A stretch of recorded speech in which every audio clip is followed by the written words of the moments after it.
Presentación: Metrología óptica instrumental básica. Tema abordado en la unidad número 3. Presenta Lucero Martínez Miranda, Yasmín de Jesús Osornio y Brian Montiel Martínez.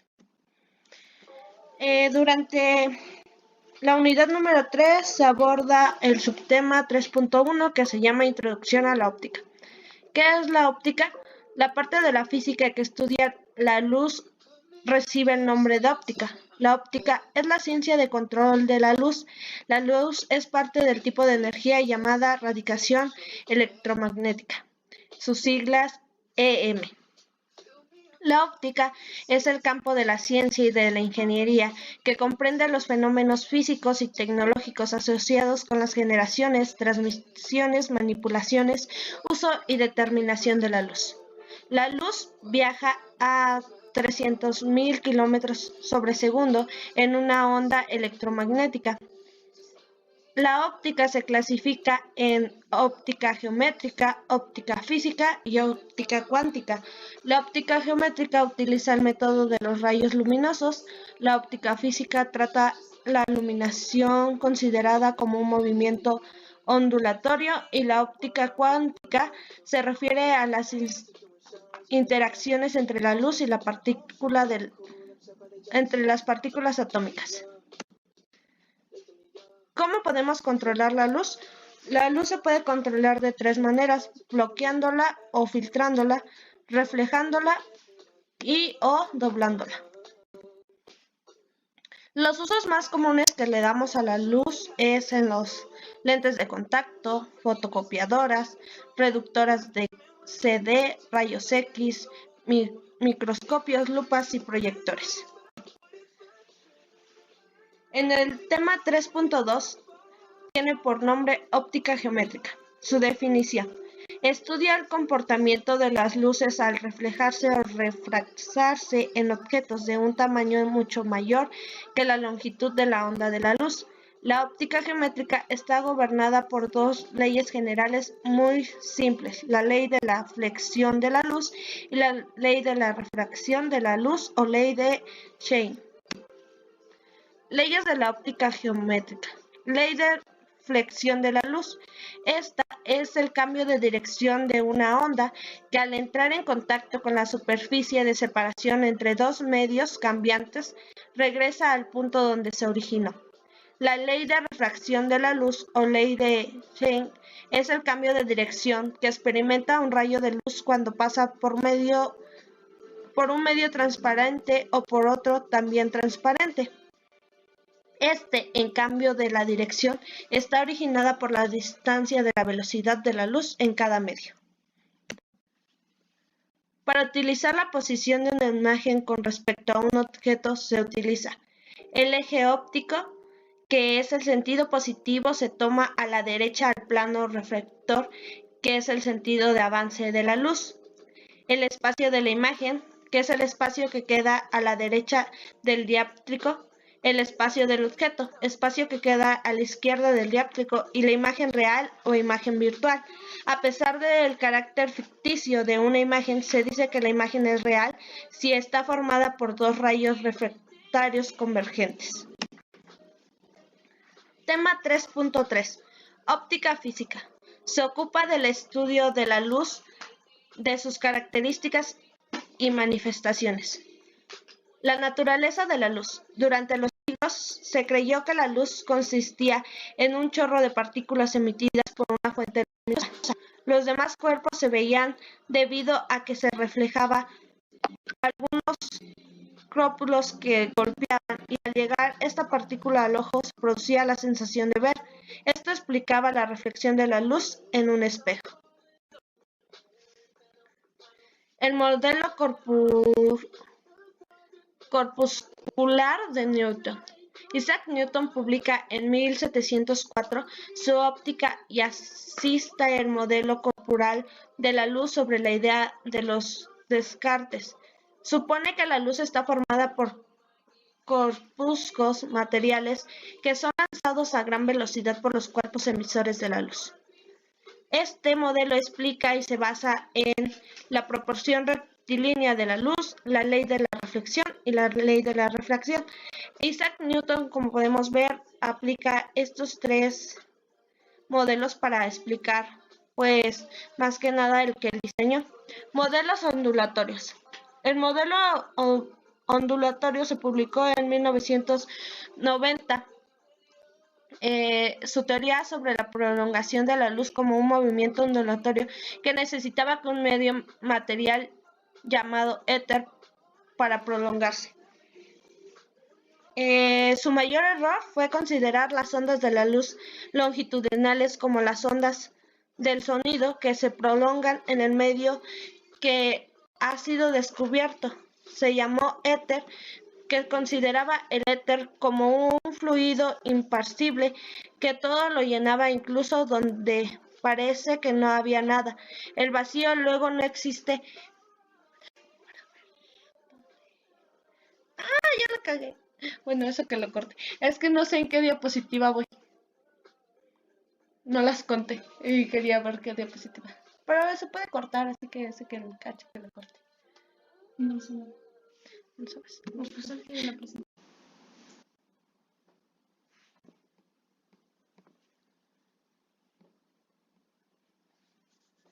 El principio de Fermat. El principio de Fermat o principio mínimo, la naturaleza tiende siempre a actuar por los caminos más cortos. Dicho principio establece que cuando la luz se desplaza de un punto a otro, lo hace siempre por el camino más corto, la línea recta. En un medio homogéneo, el isótopo, la trayectoria de la luz es rectilínea y su velocidad es constante. Reflexión y refracción de la luz. Tanto en la reflexión como en la refracción, el rayo incidente, la normal y los rayos reflejados o refractados se encuentran en el mismo plano. Reflexión. El rayo de la luz llega a la separación de dos medios y sale rebotado. La reflexión es el fenómeno por el cual el rayo incidente sigue propagándose por el medio de incidencia. Este fenómeno permite ver objetos no luminosos. Dependiendo del tipo de superficie, lisa o irregular, la reflexión será especular o difusa. Refracción. La refracción es la desviación que experimenta la dirección de propagación de la luz cuando pasa de un medio a otro en el que su velocidad es distinta. Esta ley fue la que enunció Wilbur Stein, astrónomo y matemático holandés, en 1960. Reflexión total. Un rayo de luz se acerca a la normal cuando pasa de un medio de menor índice de refracción a otro de mayor y se aleja de ella en caso contrario. Si los rayos de la luz pasan de un medio B a otro medio A con índice de refracción menor, los rayos incidentes forman con la normal ángulos cada vez mayores. Los rayos refractados se alejan de una normal hasta formar con el ángulo de 90 grados. El incidente deja de pasar al siguiente medio. La dispersión de la luz. La luz blanca está formada por la mezcla de colores y cada color corresponde a una determinada longitud de onda, siendo el extremo de un espectro luminoso visible mínima frecuencia el rojo y el otro extremo violeta. Los diferentes objetos que nos rodean reciben luz y absorben la mayoría de las radiaciones, pero reflejan algunas que corresponden al color con los que nos vemos. Interferencias. Se forma una banda de interferencias con una serie de franjas paralelas claras y oscuras. Se observa que la más luz puede dar oscuridad. La diferencia de caminos entre los rayos que parten de ambas rendijillas y llegan a un mismo punto de la pantalla es de seno del ángulo. Las franjas iluminadas corresponden a ondas que llegan en fase x2 menos x1 igual a d seno del ángulo igual a n. Difracción. Para poder observar este fenómeno, las dimensiones del objeto deben de ser del mismo orden o de menor que la longitud de la onda. El principio de Huyes permite explicar el fenómeno de la difracción.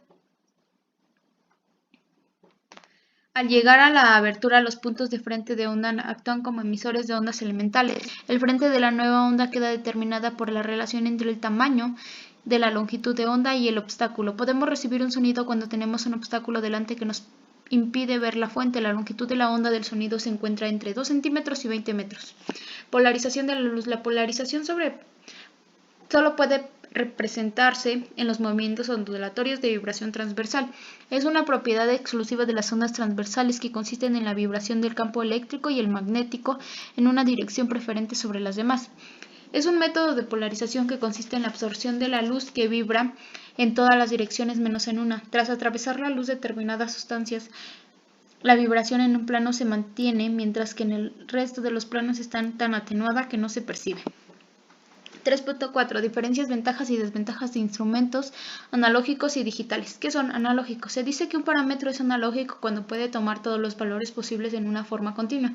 Por ejemplo, el voltaje de una batería, la intensidad de luz, etc. Digitales. Un parámetro es digital cuando solo puede tomar valores discretos. Por ejemplo, el número de partículas emitidas por un material radioactivo en un segundo, el número de moléculas, etc.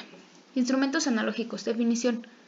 Analógico se refiere a las magnitudes o valores que varían con el tiempo, en forma continua, como la distancia y la temperatura, la velocidad que podría variar muy lento o muy rápido, con un sistema de audio.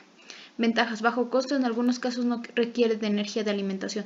Desventajas: tiene una poca resolución, típicamente no proporciona más de 3 cifras. El error de paralelaje limita la exactitud a más menos 0.5% a plena escala. Es el mejor de los casos. Instrumentos digitales. Definición. Digital se refiere a la cantidad discretas como la cantidad de personas en una sala, cantidad de libros en una biblioteca, etc. Ventajas. Tiene alta resolución, alcanzando en algunos casos más de 9 cifras en lecturas de frecuencia y una exactitud de más 0.002% en mediciones de voltaje. Desventajas. El costo es elevado, son complejos en su construcción. 3.5. Instrumentos ópticos. Los instrumentos ópticos son una aplicación de los espejos y las lentes en la formación de imágenes más grandes, más pequeñas, más próximas o más alejadas de un objeto. Se clasifican en objetivos. Así se llaman los instrumentos que forman imágenes reales y no necesitan del ojo humano para observar la imagen del objeto. Subjetivos son aquellos que forman imágenes virtuales y necesitan del ojo humano para observar la imagen del objeto. Para nosotros los seres humanos es importante controlar la luz, ya que los usos que les hemos dado son tan variados como lentes de contacto, fotocopiadoras, microscopios, lupas, proyectores, reproductores CD, rayos X, láser, que significa luz amplificada por efecto de radiación estimulada, etc.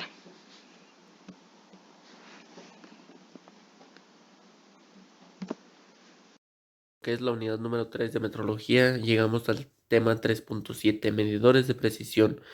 Los medidores de precisión son instrumentos de precisión fabricados para medir la precisión sanguínea, la precisión de líquidos y gases en tuberías o tanques de almacenamiento, la presión atmosférica a grandes rasgos, teniendo para cada uso diversos equipos disponibles de acuerdo a las necesidades, dependiendo de las aplicaciones de los medidores de presión.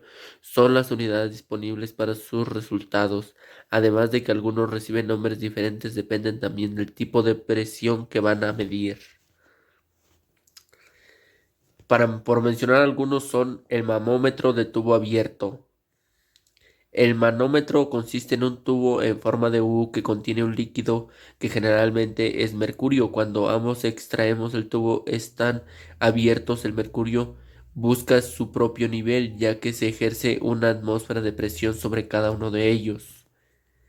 Así como los barómetros, la presión por definición es la fuerza aplicada por unidad de superficie, dando cavidad a una gran gama de acciones y eventos donde se ejerce y es necesario el uso de medidores de precisión para evaluar su magnitud. 3.8. Medidores de torsión. Torsión. Proceso que se produce cuando una barra cilíndrica, un hilo o un alambre, etc., fija por un extremo, se le aplica un par de fuerzas de tal forma que los distintos discos horizontales en que podemos considerar dividida la barra se deslizan unos respecto a otros. Efectos de la torsión. Por mencionar algunos, el número 1 sería impartir un desplazamiento angular en la sección transversal de un extremo con respecto al otro, registrar un esfuerzo cortante sobre cualquier sección transversal de la barra perpendicular a su eje. El momento de la torsión es el torque. La capacidad de una fuerza que de hacer girar un objeto se define como torque. Torque, capacidad de giro que tiene una fuerza aplicada sobre un objeto. ¿De qué factores depende el torque? Distancia al punto de giro, magnitud de la fuerza, F, el ángulo de aplicación de la fuerza. Un gran ejemplo de esto podría ser cuando utilizamos lo bien conocido como una perica para aflojar algún tornillo o algo similar, alguna llave para aflojar pues igual un tornillo o cosas así. 3.9. Medidores de esfuerzos mecánicos. Se denomina dinamómetro a un instrumento utilizado para medir fuerzas. El dinamómetro tradicional, inventado por Isaac Newton, basa su funcionamiento en la elongación de un resorte que sigue la ley de Hooke en el rango de medición, al igual que una báscula en un muelle elástico. Es una balanza de resorte, pero no debe confundirse con una balanza de platillos. El dispositivo tiene dos ganchos o anillas, uno en cada extremo. Los dinamómetros llevan marcada una escala en unidades de fuerza en el cilindro hueco que rodea el muelle, al colgar pesos o ejercer una fuerza sobre el gancho exterior. El cursor de ese extremo se mueve sobre la escala exterior. Estos instrumentos constan de un muelle generalmente contenido en un cilindro que a su vez puede estar introducido en otro cilindro. 3.10 Medidores de dureza. ¿A qué se refiere un medidor de dureza? Sirve para la determinación rápida de la dureza de superficies y están disponibles en la tienda.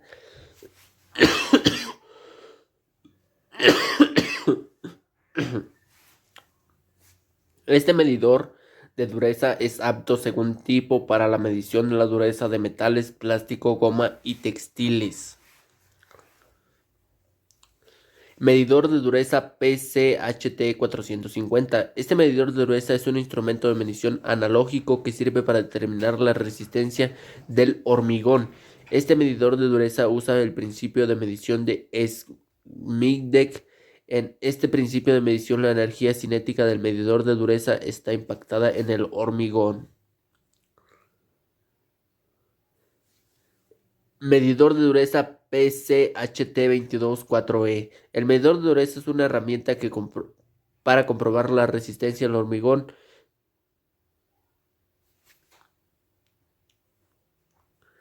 .11 Instrumentos de medición por coordenadas X, Y, Z.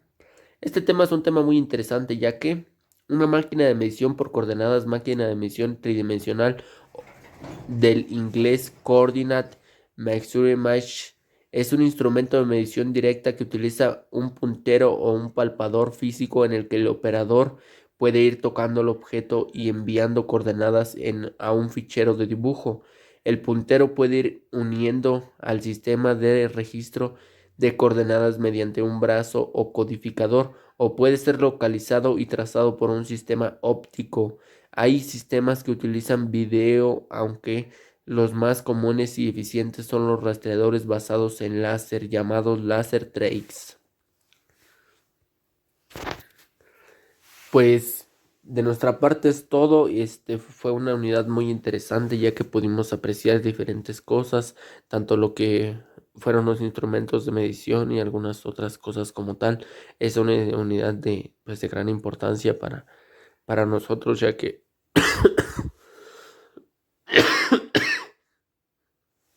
una disculpa, volvemos a resaltar la importancia de la medición y lo de la metrología en nuestra carrera. Pues sería todo, muchas gracias.